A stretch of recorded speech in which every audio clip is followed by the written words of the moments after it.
Será que o título do Botafogo no Brasileirão 2023 está em risco?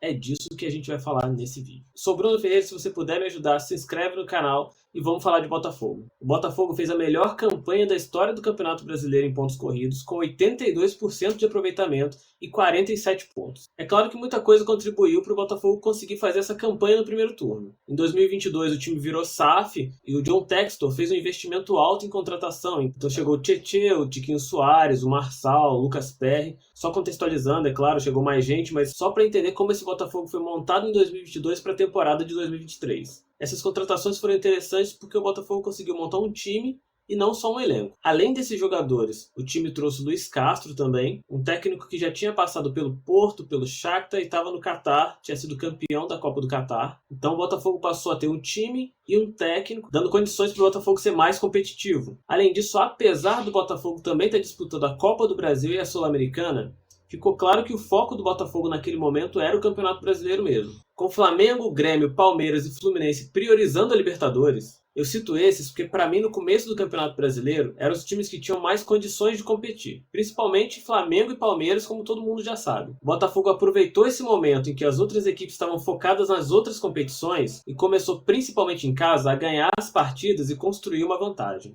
E tem um fator aqui que é importante a gente comentar. O Botafogo não era favorito para o Campeonato Brasileiro. Então, desde o começo, a gente já via da mídia e das torcidas adversárias uma espécie de contagem regressiva para ver quando é que o Botafogo sairia daquela posição, quando é que ele perderia a primeira colocação no Campeonato Brasileiro, o que de fato não aconteceu. E o time foi construindo essa campanha de primeiro turno que ninguém esperava, até a saída do técnico Luiz Castro, que afetou bastante o time. Nos 4 primeiros jogos sem o Luiz Castro, Cláudio Caçapa assumiu de maneira interina e conseguiu vencer, chegou e saiu com 100% de aproveitamento. E essa saída do Luiz Castro, é claro, não é o cenário ideal para o Botafogo. O time trocar de técnico no meio do campeonato, sendo líder, tendo um time já ajustado, é claro que isso atrapalhou bastante os planos do Botafogo, mas na minha opinião o Luiz Castro deixou um time ajustado. Tanto é que o Caçapa conseguiu chegar, fazer os 4 jogos e vencer bem os 4 jogos, sem tirar muita característica de como o time jogava. O Caçapa sai, entra o Bruno Lage e daí as coisas começam a ficar um pouco estranhas.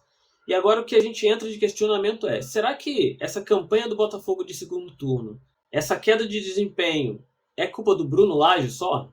O Bruno Lage é um técnico com passagens pelo Benfica, onde teve um aproveitamento bom, e pelo Wolverhampton, onde ele teve um aproveitamento já não muito bom. Ele ficou com cerca de 44% na temporada 21-22 da Premier League, mas é claro que a gente está falando do Wolverhampton, que é um time pequeno na maior liga do mundo, na liga mais difícil. Então fica difícil a gente dizer que o trabalho dele foi exatamente ruim. Já no Botafogo, o desempenho realmente é bem baixo. O GE fez uma matéria com a pontuação até a 25ª rodada do Campeonato Brasileiro. Segundo essa matéria, se a gente ignorar a pontuação do primeiro turno, a campanha do Botafogo é para 16º colocado. No segundo turno, o Botafogo tem 27% de aproveitamento. Para mim, sinceramente, essa queda de desempenho ela não é só culpa do Bruno Lage. A gente tem que entender que no campeonato de pontos corridos, quando o líder faz uma pontuação muito grande no primeiro turno, naturalmente no segundo turno ele vai ter oscilação por conta de vários fatores. Primeiro a gente tem os times que saíram das outras competições e agora vão focar no Campeonato Brasileiro. E depois a gente tem que entender que o time que está em primeiro ele vai entrar em evidência. Então todo mundo estudou o Botafogo, entendeu como o Botafogo jogava e começou a se preparar taticamente para enfrentar o Botafogo. Isso aconteceu com o Corinthians em 2017, fez uma campanha também muito boa no primeiro turno e no segundo oscilou.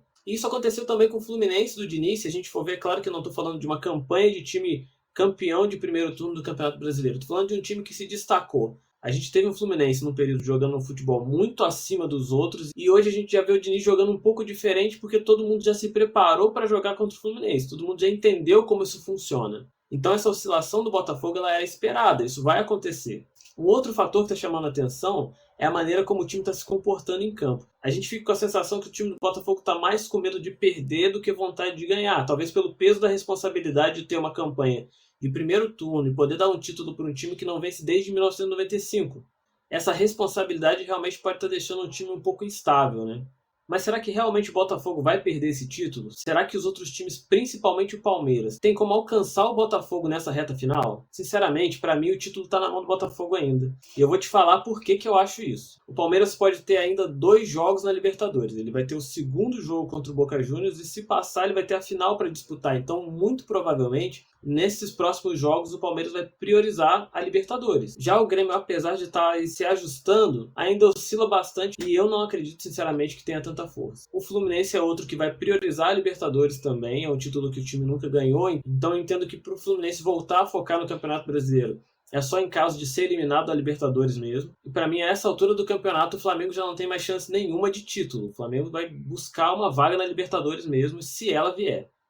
O que o Botafogo precisa fazer é pegar esses próximos jogos, onde o Palmeiras vai estar focado na Libertadores, e ele precisa ampliar um pouquinho mais essa vantagem, porque se o time voltar a oscilar, ele tem uma gordura para queimar e não coloca esse título em risco. O que o Botafogo precisa fazer, na verdade, é o básico. Se o Botafogo jogar o básico para fazer uma campanha minimamente coerente com um time que foi campeão no primeiro turno com 82% de aproveitamento, esse título já é do Botafogo sem que ele dependa de ninguém. Agora me diz você aí nos comentários. Será que o Botafogo perde esse título? Será que o Palmeiras chega? Será que o Grêmio? Será que alguém ainda acredita que o Flamengo vai conseguir chegar? Comenta aí, deixa seu like, compartilha, se inscreve. Obrigado.